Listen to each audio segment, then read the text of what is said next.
Chennai super Kings বনাম Delhi Capitals highlights ফর্মে ফিরে সেঞ্চুরি হাঁকালেন, পাশাপাশি আইপিএলে এমন ইতিহাস গড়লেন সঞ্জু স্যামসন, যা রোহিত কোহলিরও অধরা।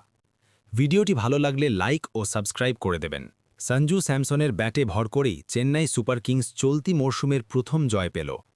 বিশ্বকাপের সেরা ক্রিকেটার হয়ে তিনি আইপিএলে নেমেছিলেন, তবে টুর্নামেন্টের প্রথম ৩ ম্যাচে নতুন দলের হয়ে সঞ্জু স্যামসনের শুরুটা একেবারে ভালো হয়নি। ৩ ম্যাচে তিনি যথাক্রমে রাজস্থান রয়্যালসের বিপক্ষে ৬, পাঞ্জাব কিংসের বিরুদ্ধে ৭ ও আরসিবির বিরুদ্ধে ৯ রান করেছিলেন। প্রশ্ন উঠতে শুরু করেছিল, তাহলে কি সঞ্জুকে দলে নিয়ে ভুল করল চেন্নাই সুপার কিংস? শনিবার চিপকে সেই সব প্রশ্নের উত্তর দেন সঞ্জু স্যামসন। তিনি দিল্লি ক্যাপিটালসের বিরুদ্ধে এক দুরন্ত শতরান হাঁকিয়ে ফেলেন। ৫৬ বলে সঞ্জুর ১১৫ রানের ইনিংস সাজানো ছিল ১৫টি ৪ ও ৪টি ছক্কায়। তার স্ট্রাইক রেট ২০৫.৩৬। এই ইনিংসে ভর করেই চেন্নাই সুপার কিংস চলতি মরশুমে নিজেদের প্রথম জয় পেল।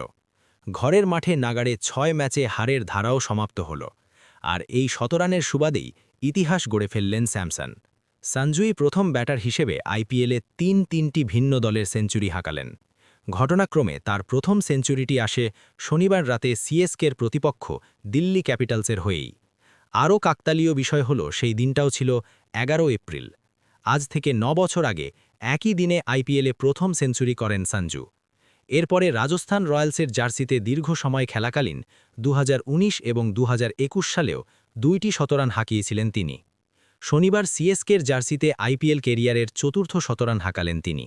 ঘটনাক্রমে এই ম্যাচেই সঞ্জু নিজের টি-20 কেরিয়ারে ৪০০টি ছক্কা মারারও কৃতিত্ব গড়ে ফেললেন। রোহিত শর্মা, বিরাট কোহলি ও সূর্যকুমার যাদবের পর তিনি চতুর্থ ভারতীয় ব্যাটার হিসেবে এই কৃতিত্ব গড়লেন।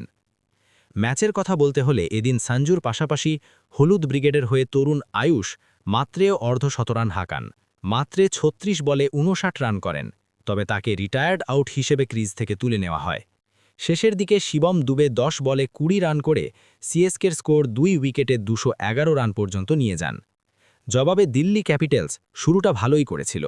প্রথম ৫ ওভারে ৬১ রান যোগ করে শুরুটা ভালো করেছিলেন দিল্লি ক্যাপিটালসের ২ ওপেনার কেএল রাহুল ও পাথম নিশাঙ্কা। এরপরই খেই হারায় রান তাড়া করার অভিযান। জেমি ওভারটন ৪টি উইকেট নিয়ে দিল্লির ইনিংসকে ছন্নছাড়া করে দেন। ২৩ রানে ম্যাচ জিতে নেয়